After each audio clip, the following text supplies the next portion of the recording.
Mas Nur, pernah nggak sih Mas Nur ngerasa galau gitu maksudnya? Ini kan suasana COVID ini kemana-mana kita takut ya. Betul. Mau beli apa-apa takut nih kena COVID apa enggak gitu, mau ketemu temen takut gitu.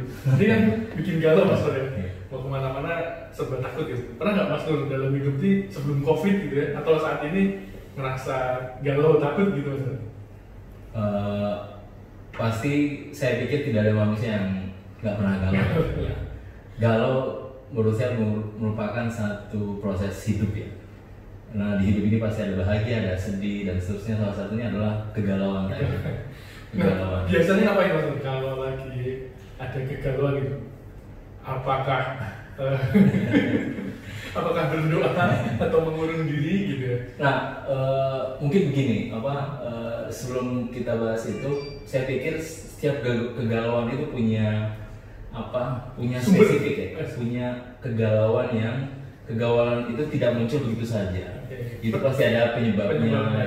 Dan setiap penyebab itu pasti memberikan satu dimensi lain terhadap kegalauan tadi. Dan saya pikir setiap dari kita pasti merasakan ada satu kegalauan yang sering datang. Dan menurut saya lebih memilih itu disebut sebagai satu kegalauan eksistensi. Wah, galau eksistensi. Iya. Menarik. Kegalauan eksistensi. Kalau dikaitkan dengan Rumi ya Mas Nur, Ya. puisi ini kan bisa dibilang obat galau juga Mas Nur. Ada orang yang menemukan semangat gitu dari puisi. Ya. Nah, Mas Nur pernah nggak sepanjang menggeluti Rumi ini menemukan suatu kegalauan dan terus mendapatkan pencerahan gitu ya? Gitu. Nah, pada saat membaca puisi-puisi Rumi gitu. Nah, mungkin begini ya, kita kan beda dengan para sufi. Jadi harus kita akui kita itu. Kalau saya lebih suka. Ini kaos saja, jual sufi ya. Ini kaos, tapi itu bukan kita. Kita menjual sufi lah. Kita para penjual sufi karena kebutuhan laku masih kita jual. Nah, menurut saya ini tadi sebelum ini kita beda dengan para sufi yang punya kegalauan eksistensi. Ada satu bait syair Rumi ketika dia menjelaskan sebenarnya kesedihan itu yang kita alami adalah hanya lukisan. Hingga suatu saat kita merasakan satu bentuk kesedihan dan kebahagiaan yang sejati. Gitu. Jadi dari sini saya melihat Rumi selalu menggambarkan keseharian itu sebagai lukisan. Itu bukan kesejatian, kan?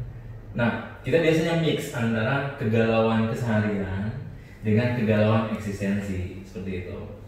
Nah, yang Rumi ajarkan itu menurut saya adalah satu bentuk kegalauan eksistensi. Jadi kalau ditanya apakah pernah merasakan satu bentuk kegalauan yang cukup mungkin cukup kita nantikan ya, kegalauan itu, saya pikir iya gitu. Dan masuk menemukan salah satu arah dari puisi-puisi ini. Saya justru menyimpulkan begini, yang ingin saya jelaskan tadi bahwa setiap orang pasti punya pelarian terindah. Gitu kan? Iya. Dan puisi Rumi bisa buat jadi pelarian yang indah saya melihat dia sebagai rumah saya. Rumah saya sebagai satu tempat pelarian yang terindah dalam menemukan kegalauan dan seterusnya. Dan bukan cuma kegalauan ya, kesunyian, kesepian, menurut saya itu rumah paling indah. Ada bait yang mungkin sangat powerful, sangat menginspirasi Mas Nur, mungkin ada bait puisi. Di pengalaman terjemahan ini saya selalu takjub dengan analogi-analogi. Saya sampai saya berpikir ini gimana ya kalau analogi ini semua kita kumpulkan, kita rapikan, kita buat sub-sub, karena analoginya itu sungguh menakjubkan menurut saya. Misalnya pada saat bahasa apa? Hampir semua pembahasan. Jadi ini mungkin yang orang jarang melirik ya, analogi itu. Tapi ketika saya menerjemahkan, saya justru takjub dengan analogi-analogi. Analogi itu adalah analogi yang sederhana, yang kehidupan keseharian kita, cuma dia membawa kita kepada satu bentuk analogi yang bersifat spiritual. Begitu. Ada banyak seperti bagaimana Rumi menganalogikan seperti ini, satu bentuk misalnya ketika menjelaskan mukmin dan kafir gitu kan. Nah, dia menjelaskan itu hanya nama loh. Hanya nama. Satu disebut mukmin, satu disebut kafir gitu. Tapi kalau kita masuk eksistensinya, apa kita tahu gitu. Nah di situ ada banyak ini analogi-analogi. Sepertinya di catatan saya kita bisa menemukan itu. Satu bentuk analogi yang menurut saya sangat ini sangat memberikan ini inspirasi. Makanya kalau kita kumpulkan, saya pikir kita akan menemukan sesuatu dari puisi-puisi tadi. Itu banyak syair Rumi tentang analogi-analogi dan menurut saya ini patut untuk kita renungkan. Suatu ketika kau adalah tubuh, saat lain kau adalah anjing. Lalu kapan kau akan menjadi singa-singa yang gagah?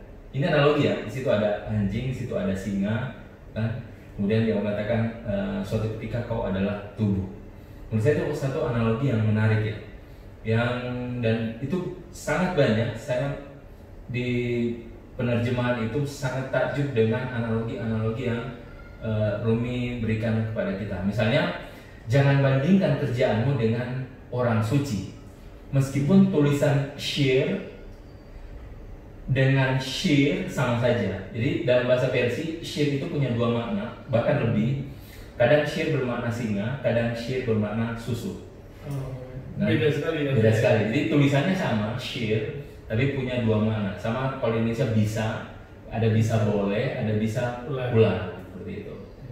Dan itu menunjukkan wawasan Maulana Rumi yang sangat luar biasa. Sangat luas, sangat dalam, dan saya justru penerjemahan ini saya begitu menikmati. Jadi salah satunya penerjemahan yang saya nikmati itu Masnawi. Sangat menikmati. Ada nggak dalam momen-momen ini Mas Nur pada saat selama baik sebelum maupun penerjemahan gitu ya, ada momen yang Mas Nur ibarat sekarang kan musim kemarau nih, kering gitu, kekeringan, terus ibaratnya dapat bait yang itu menggelurakan gitu Mas Nur. Ada, saya temukan jawabannya terhadap berbagai persoalan ini ternyata di bait Masnawi Rumi gitu, atau saya sering, khususnya tentang ini perdebatan yang tidak pernah berakhir ya, tentang free will dan determinasi, kan? Kehendak bebas itu perdebatan yang menurut saya hampir ini, termasuk saya mungkin mengalami itu. Maksudnya ini gimana ya, kadang-kadang kita free will, kadang-kadang kita determinis, kadang-kadang kita ingin membela dua-duanya, kan? Bukan di sini, bukan di situ. Tapi ketika masuk ke Rumi, kita akan menemukan hidup ini kadang bisa diselesaikan dengan determinis, kadang bisa diselesaikan tergantung kondisi ya.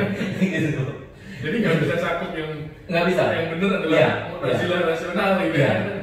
Kalau zaman mahasiswa kan gitu Mas. Gitu, gitu. Rasionalisme yang paling benar gitu. Saya belajar Rumi itu, Saya belajar Rumi itu, dan itu bukan cuma itu tentang itu. Ada banyak hal yang ketika menerjemahkan itu saya seolah menemukan itu yang seperti tadi, kering gitu, tahu-tahu disiram begitu saja oleh Maulana Rumi dalam banyak hal tentu.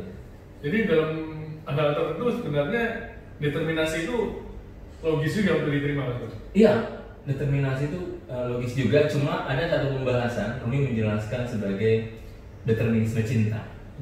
Determinisme cinta itu dia mengatakan memang ini determinis kata Rumi, tapi ini determinisme cinta. Kau jangan bandingkan dengan determinisme sebagai orang-orang yang lain pahami. Jadi dia seolah ingin membuka satu wacana baru kepada kita bahwa ada loh determinis itu, tapi ini determinisme cinta yang dialami para sufi ketika mereka fana. Kan ketika Hallaj mengatakan anal haq, itu kan satu bentuk kefanaan, dan itu hanya bisa didapatkan dengan tadi determinisme cinta. Kenapa? Karena dia berjalan melalui Tuhan dengan cinta, lalu kemudian fana. Di fana itulah kemudian kata-kata itu keluar. Seperti itu. Saya jadi teringat Mas Tur ya. Suatu ketika ini perjumpaan pengalaman saya baca saya Rumi itu, saat dia membahas Al-Hallaj, Rumi mengatakan bahwa sebenarnya ucapan Al-Haq itu adalah wujud kerendahan si Al-Hallaj gitu. Saya takjub juga selama ini kan saya mikir ini ucapan yang dalam tanda kutip sombong sekali gitu ya. Ternyata orang Rumi melihatnya ini justru kerendahan hati Al-Hallaj mengatakan masih ada kata aku gitu ya. Kadang memang saya Rumi itu membelah kesadaran gitu, maksudnya kesadaran kita ternyata gini gitu maksudnya. Nah, Rumi sangat pengaruh sama Halaj. Banyak sekali dia mengutip Halaj dan juga Nabi Isa. Makanya sebagian penafsir mengatakan jalan Rumi itu jalan Isawiyah dan juga jalan Halaj. Karena memang terlihat baik di Gaza maupun Masnawi itu banyak sekali dia terinspirasi dari jalan Isawiyah dan juga Mansur Halaj. Kalau jalan Nabi Isa apa karena mungkin kandungan cinta yang juga cukup kental ya? Iya, kasihnya. saya pikir itu selain cinta adalah satu bentuk penafsiran atas sacrifice, ya, pengorbanan. Dan memang Maulana Rumi kayaknya dengan mengusung tema cinta ini ingin mendamaikan maksudnya mungkin Ya. pertikaian antar agama pada saat beliau pada masa beliau, pada masa pertikaian agama dan mazhab juga ya mungkin ya. Dan gimana Mas melihat apa namanya cinta pada apa kalau dilihat dari sebagai jalan tengah ya, sebagai jembatan antar agama antar mazhab, menurut Mas Nur sendiri apakah Maulana Rumi cukup berhasil dengan upaya?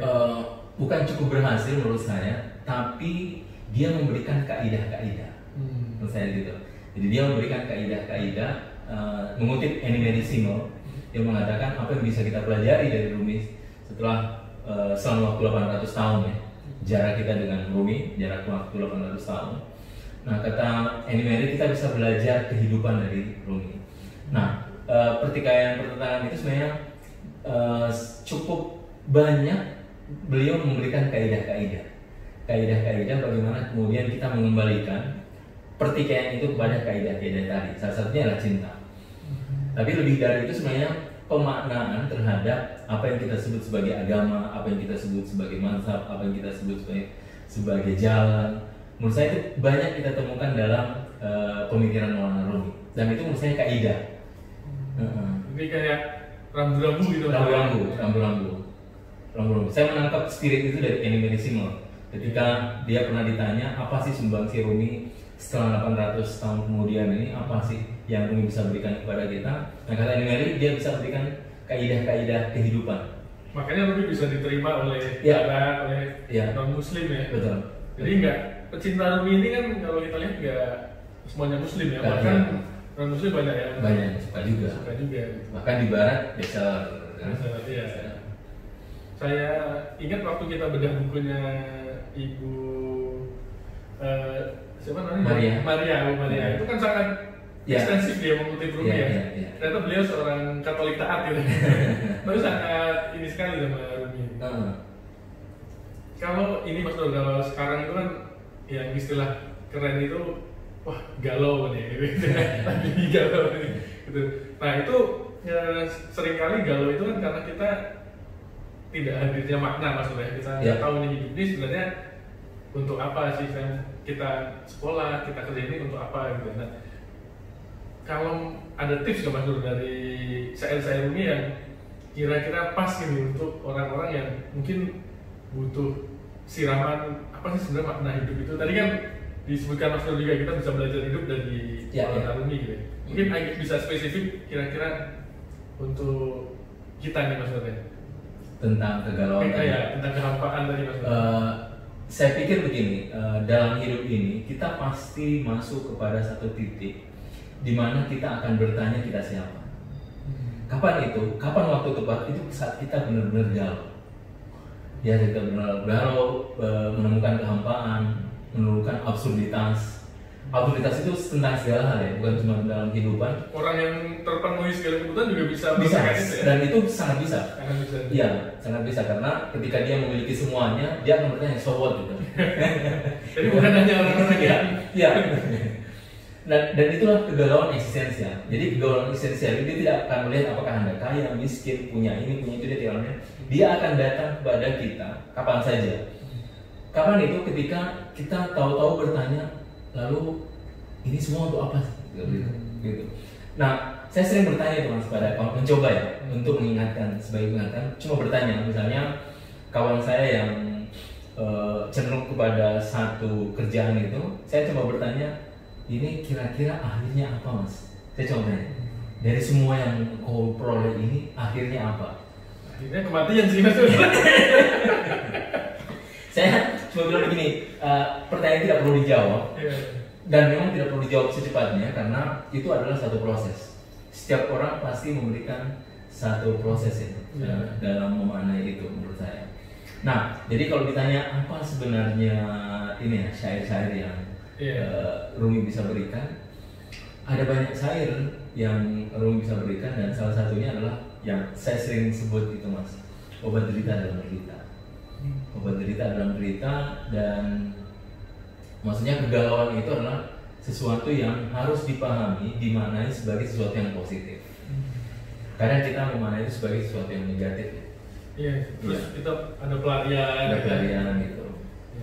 Padahal kalau sufi secara umum sering mengatakan bahwa sufi itu anak waktu ya, jadi ya milik sufi adalah hari ini. Gitu. Jauh sebelum orang-orang para motivator ngajarin positive thinking ataupun the power of now, itu para sufi sebenarnya udah punya resep itu ya, bahwa kita dan dia lebih dari itu. Lebih dari itu. Kayak gitu. Lebih misalnya begini, kalau saya bertanya ya, misalnya kita disuruh hari ini, oke, hari ini hidup masa sekarang, oke, masa sekarang. Terus kalau saya bertanya, sebenarnya yang mana? Masa sekarang itu yang mana? Kan kalau dia bertanya, oke, hidup masa lalu, kita terjebak pada masa lalu, masa depan gitu kan. Harus fokus pada masa kini. Terus kalau saya bertanya, lalu masa sekarang yang mana? Yang mana masa sekarang itu? Itu kan pertanyaan. Mungkin secara kalimat mudah gitu ya, bahwa ya untuk kita bisa rileks, damai, berdamai dengan diri, hidup dalam masa sekarang. Oke. Cuma pertanyaannya, yang dimaksud masa sekarang itu yang mana? Ya, saat ini, detik ini. Iya, yang mana? Yang mana? Kalau detik ini itu kan selalu berlalu, Mas. Apa yang kita bicarakan, yang kita barusan sebut sekarang itu kan udah masa lalu gitu ya. Itu kan sudah masa lalu kan. Yang menit ini kan sudah kita tinggalkan. Jadi masa sekarang itu yang mana? Yang mana masa lalu? Dengan? Nah, masa sekarang itu adalah apa yang kita miliki sekarang ini. Itulah masa sekarang. Jadi apa yang kita miliki sekarang ini. Padahal kalau kita sadar, yang kita miliki itu yang mana? ATM kan kita harus keluar, Mas. Bukan kita kan itu. Mobil kan kita harus keluar untuk ngambil. Itu bukan kita. Jadi yang kita miliki itu yang sekarang ini, Mas. Nafas kita aja, Yang sekarang ini, yang saat ini yang sekarang ini. Inilah sekarang. Inilah sekarang gitu. Inilah sekarang yang kita miliki. Karena pakaian ini melekat. Itu bukan kita miliki. Sebentar lagi kita ganti kan.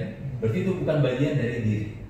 Nah, jadi hidup masa sekarang maksudnya hiduplah dengan apa yang sekarang ini sekarang ini, Mas. Ini yang ada pada kita. Yang ada pada diri ini. Nah, apa yang ada pada diri kita? Imajinasi kita, pikiran kita, khayalan kita, apa yang terbercik di hati kita. Itulah kita, Mas, sebenarnya. Dan kita harus hidup di situ gitu. Jadi bukan berarti meninggalkan masa lalu. Karena kadang kita justru mendapatkan sesuatu yang positif dari masa lalu. Betul, ada pelajaran gitu. Bukan juga kemudian takut menghadapi masa depan karena justru ada harapan di sana. Kan ada harapan di sana. Jadi bukan itu. Tapi hidup masa sekarang itu menurut saya adalah apa yang kita miliki sekarang. Dan kita mencoba menikmati itu ya. Iya, menikmati. Kalau bisa melakukan itu kayaknya nggak akan galau gitu. Karena ya udah kita. Iya. Tapi kegalauan itu menurut saya kalau masuk ke kegalauan eksistensi, Mas, itu pasti ada. Itu akan terus ada. Kenapa? Karena begini. Kita ini adalah makhluk yang terbatas. Makhluk yang terbatas. Kita ini punya kesempurnaan yang terbatas.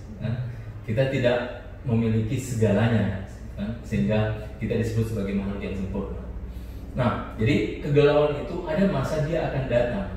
Cuma yang penting adalah kita bisa memanage itu sebagai sesuatu yang positif. Ada juga yang bilang kegalauan itu bisa dimaknai sebagai pesan dari Tuhan juga, Mas Odet. Itu karena dengan galau itu sebenarnya kita jadi bertanya-tanya nih, apa sebenarnya yang dibutuhkan diri, apa yang kita inginkan, kita rindukan gitu ya. Kalau itu Rumi. Jadi kata Rumi, apapun yang datang padamu adalah pesan dari Tuhan. Dengarkanlah. Betul. Termasuk kegalauan itu. Termasuk kegalauan itu. Kebahagiaan justru bagian dari yang mesti kita dengarkan. Pesan itu mesti kita dengarkan. artinya kehampaan, persoalan hidup yang berat, kegalauan itu kalau kita tadi pakai resep Mas Nur, kita coba nikmati saat ini, itu juga akan membawa kita kepada hal yang positif. Iya. Nah, lebih dari itu menurut saya, bahkan begini, yang saya pernah bahas tentang kreasi ya. Kreasi itu adalah salah satu fakultas yang kita miliki, daya kreasi, dan setiap orang punya itu. Tinggal kita memantiknya, gitu, memantiknya. Daya kreasi itu setiap orang ada dan setiap orang berbeda. Kenapa? Karena setiap orang punya vision yang berbeda, kerja yang berbeda. Seperti kita berdua kan, meskipun kita sama-sama ini, tapi kita filosofi ya. Ya, tapi kita punya vision yang berbeda, dunia kerja yang berbeda dan seterusnya. Dan menurut saya itulah Tuhan memberikan setiap orang daya kreasi. Nah, kalau kita bisa hidup masa sekarang, maksudnya menyadari apa yang saya miliki. Nah, kita bisa mengoptimalkan daya kreasi tadi. Karena Tuhan pun setiap detik dalam keadaan mencipta, maksudnya. Betul. Walaupun buat vision, dia setiap mencipta. Nah, itulah manifestasi dari tajalli, dari kreasi yang kita miliki. Jadi kalau kegalauan itu gimana maksudnya? Itu menentang sifat Tuhan juga ya, karena galau kita jadi malas ngapa-ngapain gitu. Sementara Tuhan setiap detik dalam posisi mencipta gitu. Nah, bukan menentang sih, tapi itu selaku makhluk yang terbatas wajar. Gitu kan. Tempat salah dan bisa gitu. Iya. Masih jauh gitu kan. Mungkin dengan kesadaran bahwa Tuhan setiap saat mencipta itu jadi penyemangat juga buat Iya, kita ya, maksudnya begini, Tuhan memberikan satu daya kreasi yang disebut kalau dalam bahasa Inggrisnya creative imagination. Kalau bahasa sufinya al-quwa al-mutakhayyila. Itu adalah satu kreatif imajinasi yang Tuhan berikan, kita berdaya kreasi. Itu kalau dioptimalkan luar biasa, Mas. Dan dari situ peradaban berkembang ya, Berkembang gitu. Termasuk hasrat juga berkembang juga. Memang. Dunia ini ya, apa kalau kita lihat dunia perfilman itu kan kreatif imajinasi luar biasa, Mas. Luar biasa. Dunia novel dan itu luar biasa kreatif imajinasi. Termasuk imajinasi COVID ini ya, yang novel yang kayak ini yang imajinasi mana yang nyata yang mana gitu. Kita kadang bingung gitu saya. Kerennya gitu hasil imajinasi itu ya. Itu luar biasa. Itu atau anugerah yang Tuhan berikan kepada kita. Ini menarik sekali nih Mas Nur, obrolan terkait sufisme yang diajarkan Maulana Rumi yang ternyata memiliki signifikansi yang luar biasa dalam hidup Mas Nur ya. Terima kasih banyak Mas Nur atas obrolannya. Nanti kita sambung lagi Mas. Oke. Terima kasih. Terima kasih.